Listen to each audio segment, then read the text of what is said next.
Take two. Hello everyone, this is Mrs. Cruz, and today we are going to start talking about hiragana.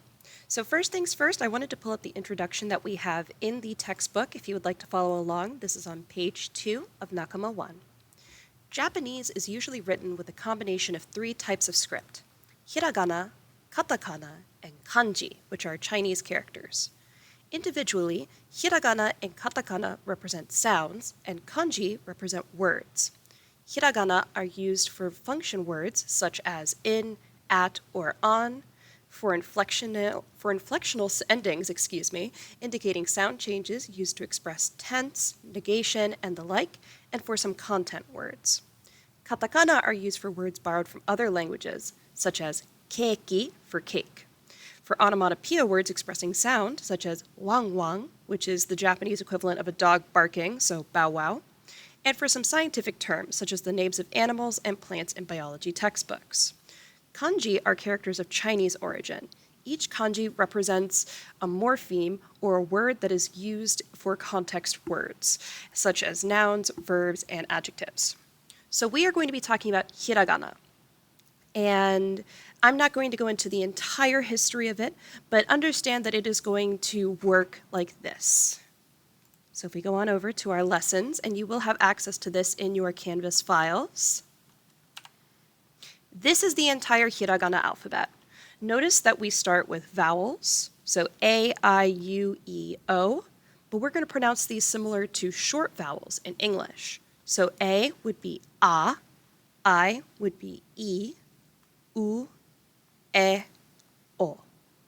After that, we take a consonant and then put it with a vowel. So next up is going to be K, so that's ka, ki, ku, ke, ko, and then we move on from there.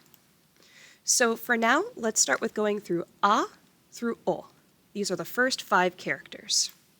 So the first character we have is A, and you could see here that you can look for the letter A in A. Again, this is A. Next up we have E, which looks like the 2 I's that would be at the end of Hawaii. This is E. Now we have U, and you can see that we have a baseball player who's being shoved back because the ball is hitting them in the chest, so U. E, we have here an exotic bird, so this character is E.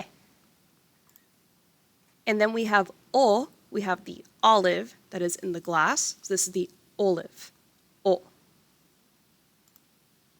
Next up, we have the K characters. So again, this is us taking a consonant and putting it with a vowel. First up, we have ka, and we are going to cut the sausage. This is ka. After that, we have ki, and this is a key to open a door. Ki. Next, we have ku. We have here the cuckoo bird, ku. After that, we have ke. We have a keg or a barrel, ke. And then we have ko. It has o in it, but this is going to be coin because it looks like the shape of a coin. That is ko. And then we have our S's. There's going to be something that's going to come up in the next character that I'll talk about, but we'll deal with that once we get there. It's a little different than what you're used to with the last 2 rows we just did. So the first character we have here is sa, and we have here someone is sobbing, sa. Now, you would think that we would say si. Si is not a sound that exists in Japanese. Instead, we would say shi. So here we have shi, for she has flowing hair. This is shi. Next we have su, and we have here soon the sprout will bloom. So we have here that something is growing out. So soon the sprout will bloom for su. Se, we have someone who is saying something. This is se. And then we have so. This is sewing a zigzag stitch. This is so. Great job following along so far. So now we're going to do a review time. So we are going to go to page 6 in the textbook, and you are going to read the words listed there. So if I exit out of here and I go and I open my textbook for nakama, I will go on over to the hiragana section that says a through so.